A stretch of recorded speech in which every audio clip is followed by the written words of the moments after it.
Assalamualaikum warahmatullahi wabarakatuh. Pemirsa, senang sekali kami berdua hadir kembali menemani aktivitas Anda dalam Apa Kabar Parepare.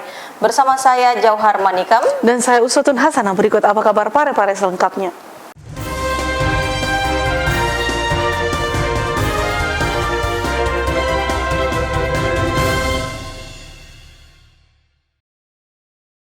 Pemirsa, sebagai upaya dalam memudahkan pengaduan bagi masyarakat, Dinas Pemadam Kebakaran Parepare membentuk pelayanan Prima Silpa atau Sistem Informasi Layanan Peduli Pengaduan, Penanggulangan, dan Penyelamatan. Pemadam Kebakaran dan Penyelamatan Kota Parepare melahirkan inovasi sarana pelayanan publik dengan Sistem Informasi Layanan Peduli Pengaduan, Penanggulangan, dan Penyelamatan atau disingkat dengan SILP4. Pembentukan SILP4 ini merupakan suatu tanggung jawab pemerintah Kota Parepare melalui Damkar Kota Parepare, Sulawesi Selatan sebagai sarana pelayanan publik. Hal itu terlihat dari aspek masyarakat yang membutuhkan pelayanan prima. Kepala Bidang Penanggulangan Kebakaran dan Penyelamatan Damkar Parepare, Syafruddin Syam menjelaskan, dibuatnya pelayanan ini karena selama ini banyaknya masyarakat yang melakukan pengaduan. Melalui layanan SILP4 ini dapat mempermudah masyarakat dalam menerima pelayanan prima dengan mengikuti era digital. Masyarakat dengan mudah untuk menyampaikan aduannya, baik melalui via WhatsApp dengan nomor 0811 4121 754, call center 112, Facebook, Messenger, Instagram, dan Telegram. Pelayanan Prima Damkar Kota Parepare yang terbentuk itu mengacu pada sarana pengaduan, yaitu sarana pengaduan wajib menyediakan sarana pengaduan untuk pengelolaan pengaduan tersebut. Kita di sekarang sudah serba canggih, zaman elektronik, jadi untuk memudahkan masyarakat mengadu respon cepat, kami gunakan ini. Ini kapan programnya dikeluarkan? Kami program keluar ini tahun 2012, 1 Januari. Hanya sosialisasinya di 2021 bulan 12. Ini sekarang ini bagaimana respon masyarakat ini? Jadi respon masyarakat ini sangat senangi karena mudah menghubungi Damkar, bisa melewat WA, lewat pengaduannya lewat Facebook, lewat Instagram, dan kita juga sebagai konsultan Damkar mudah mengetahui lokasi titik. Erwin, TV Peduli mengabarkan. Pemirsa, diduga karena percikan api yang berasal dari tabung gas, warung bakso di Jalan Lahalede nyaris ludes terbakar dan mengakibatkan salah seorang karyawannya mengalami luka bakar. Sebuah warung bakso di Jalan Lahalede hampir ludes terbakar usai terjadi kebakaran di dalam dapur pengolahan bakso di warung tersebut. Diduga api berasal dari salah satu tabung gas yang tiba-tiba mengeluarkan api saat hendak diganti oleh karyawan warung bakso tersebut dan percikan apinya merambat ke sebagian dapur warung bakso tersebut. Beruntung petugas damkar yang menerima informasi sigap menuju lokasi dan berhasil memadamkan api. Akibat insiden itu, salah seorang karyawan mengalami luka karena mencoba memadamkan api saat kebakaran terjadi. Jadi tadi itu tukang bakso ini dia mau ganti tabungnya gasnya yang habis. Pas dia mau ganti muncul gas, dia mengeluarkan api. Jadi apa yang terbakar di sini, Pak? Hanya yang terbakar itu hanya pinggiran tembok dan alat rumah tangga. Terus kemudian apa yang dilakukan Damkar, Pak? Kami lakukan pembersihan, pembenahan dan untuk menghindari terjadinya kedua kalinya. Jadi sumber api dari tabung gas, Pak, ya? Tabung gas boleh ganti. Oke. Dari insiden itu pula, sempat membuat kemacetan arus lalu lintas di lokasi kejadian dan petugas kepolisian turun untuk mengantisipasi. Erwin, TV Peduli mengabarkan. Dalam meningkatkan pelayanan bagi masyarakat terkait retribusi perizinan tertentu, Wakil Wali Kota Parepare menyampaikan jawaban serta harapan terhadap penetapan perda perizinan tertentu pada sidang paripurna DPRD. Menyusul ditetapkannya Ranperda Kota Parepare tentang perubahan kedua atas Peraturan Daerah Nomor 4 Tahun 2012 tentang retribusi perizinan tertentu menjadi peraturan daerah. Wali Kota Parepare Dr. HM Taufan Pawe SHMH yang diwakili Wakil Wali Kota Haji Pangerang Rahim menyampaikan jawaban atau penjelasan atas beberapa catatan, harapan dan usulan yang disampaikan melalui pendapat akhir fraksi-fraksi Dewan di ruang paripurna kantor DPRD Kota Parepare pada Selasa 11 Januari 2022. Kami menghargai atas segenap dukungan, saran dan masukan fraksi Partai Golongan Karya yang akan menjadi spirit, menjadi motivasi dan optimalisasi pengelolaan pendapatan asli daerah, khususnya pada sektor retribusi perizinan tertentu. Penjelasan tersebut sebagai gambaran akhir terhadap perubahan-perubahan yang terjadi dan penjelasan atas pendapat akhir fraksi-fraksi DPRD Kota Parepare. Di bagian akhir, Wakil Wali Kota Haji Pangerang Rahim mengharapkan dukungan dan kerjasama dari Dewan yang terhormat, sebagaimana yang telah terjalin dan terbina selama ini, sehingga apa yang diprogramkan dan direncanakan dapat berjalan secara optimal guna mendukung peningkatan kesejahteraan masyarakat dan terkhusus peningkatan pelayanan kepada masyarakat terkait retribusi perizinan tertentu. Sahril Sandi, TV Peduli mengabarkan. Pemirsa, rapat paripurna terkait pembahasan Ranperda retribusi perizinan tertentu kini telah membuahkan hasil persetujuan bersama antara DPRD Kota Parepare dan Wali Kota Parepare.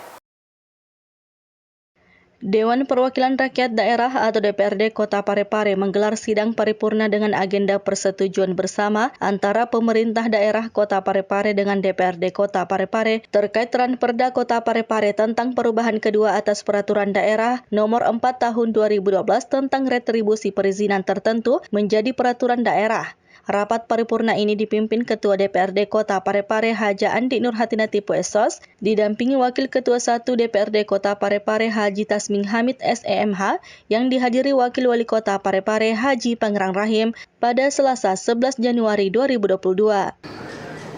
Berdasarkan Peraturan Dewan Perwakilan Rakyat Daerah Kota Parepare Nomor 1 Tahun 2019 tentang tata tertib DPRD Pasal 120 Ayat 1 huruf B, jumlah anggota DPRD Kota Parepare yang hadir dan telah menandatangani daftar hadir sebanyak 17 quorum, sebanyak 17 orang dan sudah dinyatakan quorum, maka rapat paripurna dapat dibuka.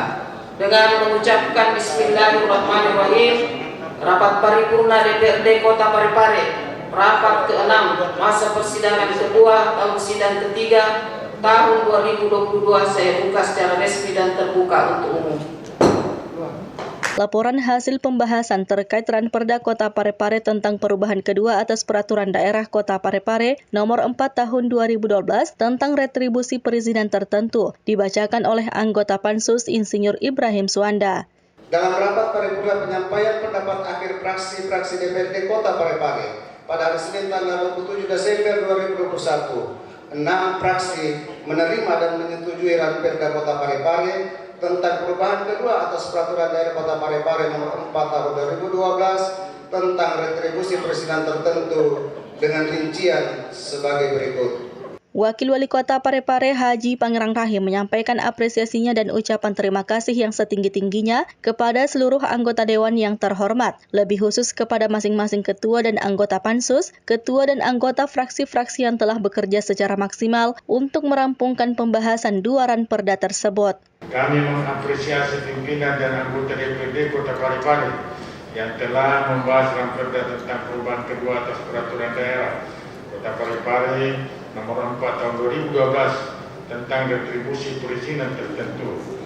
Hal ini menunjukkan adanya kepedulian DPRD Kota Parepare dalam upaya meningkatkan pembangunan di Kota Parepare yang kita bersama ini. Rapat paripurna ini turut dihadiri Sekretaris Daerah Kota Parepare Haji Iwan Asaat APMSI, asisten, staf ahli, serta pimpinan SKPD, camat, serta lurah. Sahril Sandi, TV Peduli mengabarkan. Setelantas Polres Parepare mensosialisasikan larangan terhadap mobil barang untuk mengangkut penumpang. Aturan tersebut tertuang dalam pasal 303 Undang-Undang Nomor 22 Tahun 2009 tentang lalu lintas dan angkutan jalan.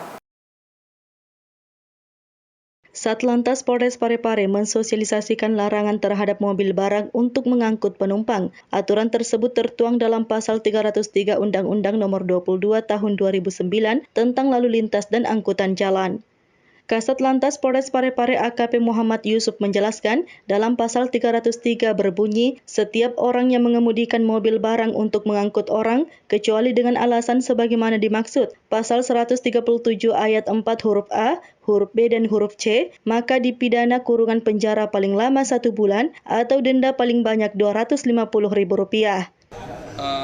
Mobil barang atau mobil pickup itu yang untuk khusus barang kemudian dipakai untuk memuat orang, karena pelanggaran ini sudah tertuang dalam Undang-Undang Nomor 22 Tahun 2009 tentang angkutan jalan, sebagaimana dalam pasal 303 termasuk pengecualian dari pasal 137 bahwa dilarang pengemudi untuk memuat orang apabila kendaraan itu adalah untuk barang seperti mobil pickup ya, di mana beberapa kejadian terjadi kecelakaan lalu lintas yang tadinya muat barang kemudian muat orang, bisa terjadi kecelakaan dan korban bisa banyak karena penumpangnya adalah orang.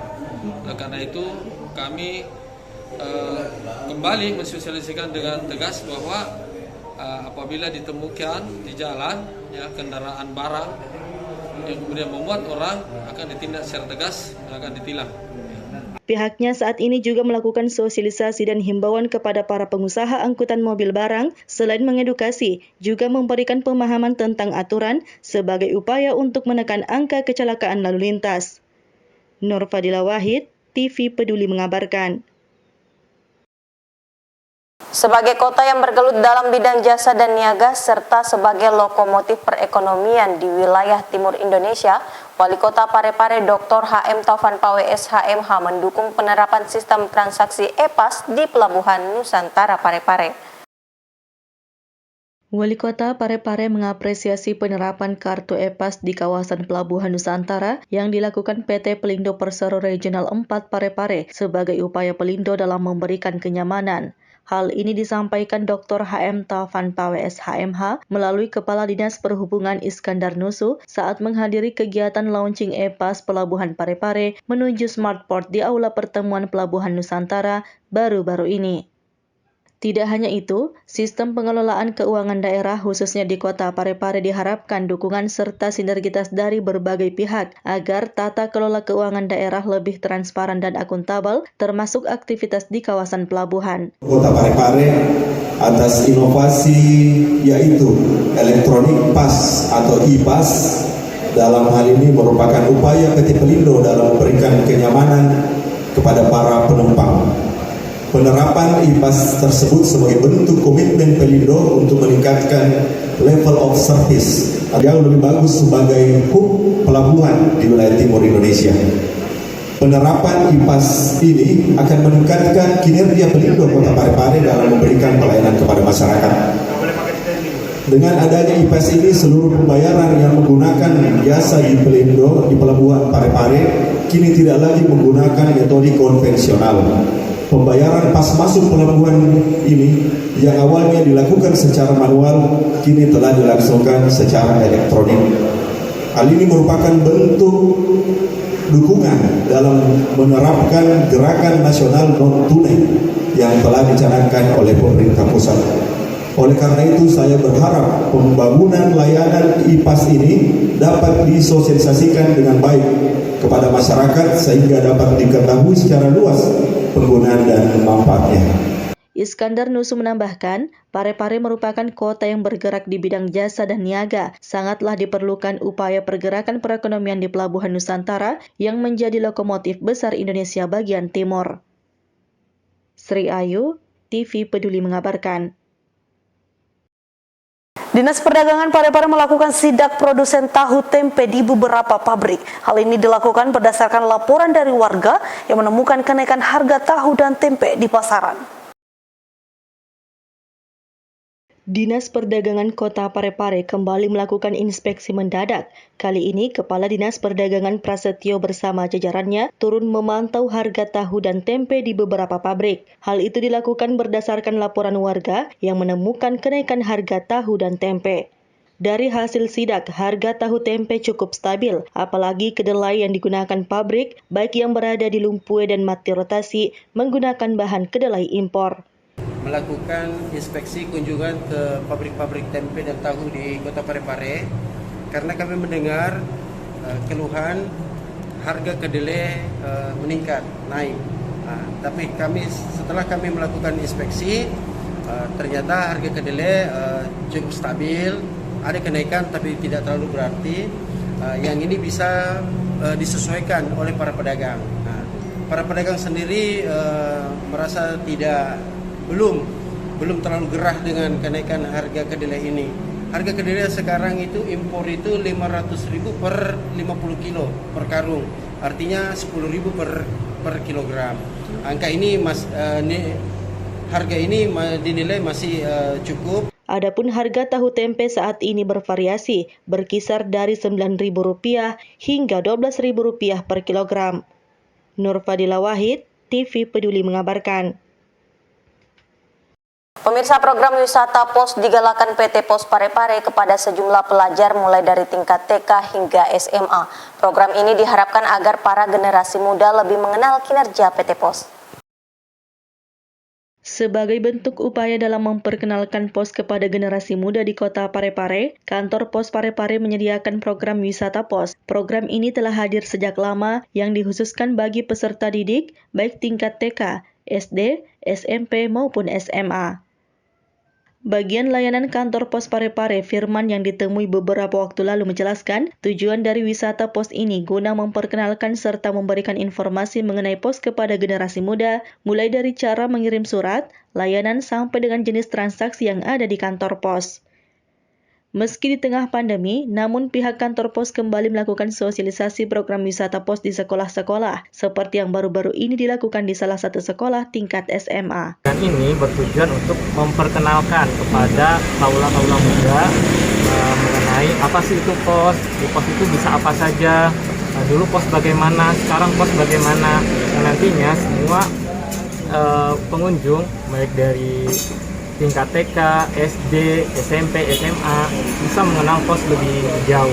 Nah, mulai dari bagaimana cara mengirim surat, apa saja transaksi yang bisa dilakukan di kantor pos, bagaimana layanan yang ada di kantor pos, kemudian kantor pos itu bukannya kapan. Nah, kalau di sini saya menginformasikan bahwa kantor pos Parepare itu tidak pernah tutup ya. Jadi kita itu buka dari Senin sampai Minggu, artinya kita buka setiap hari. Firman menambahkan, pihaknya membuka peluang untuk para peserta didik yang ingin melakukan wisata pos. Sri Ayu, TV Peduli mengabarkan.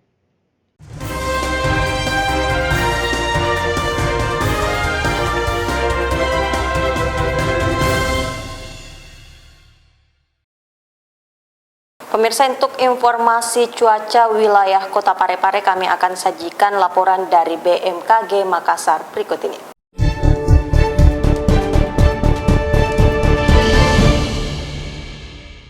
Perakiraan cuaca wilayah Kota Parepare dan sekitarnya, edisi Kamis 13 Januari hingga Jumat 14 Januari 2022. Kota Parepare terdiri dari 4 kecamatan, yakni Bacukiki, Bacukiki Barat, Ujung, dan Soreang. Adapun perakiraan cuaca di 4 kecamatan tersebut, pada pagi hingga sore hari, cuaca diperkirakan berawan. Pada sore hari, cuaca diperkirakan cerah berawan. Pada malam hari, cuaca diperkirakan berawan. Pada dini hari, cuaca diperkirakan hujan ringan. Sedangkan pada Jumat pagi, cuaca diperkirakan berawan. Untuk suhu udara di 4 kecamatan tersebut berada pada angka 24 hingga 32 derajat Celcius. Kelembapan udara berada pada angka 75 hingga 95% dan kecepatan angin berada pada angka 20 km per jam.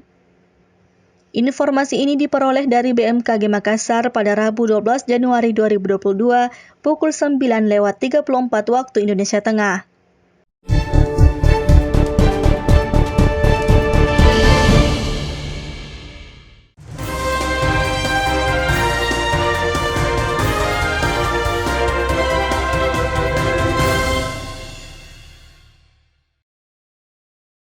Pemirsa, informasi tadi sekaligus menutup perjumpaan kita kali ini. Saya Uswatun Hasanah. Saya Johar Manika mewakili segenap kru yang bertugas mengucapkan terima kasih atas kebersamaan Anda dan sampai jumpa.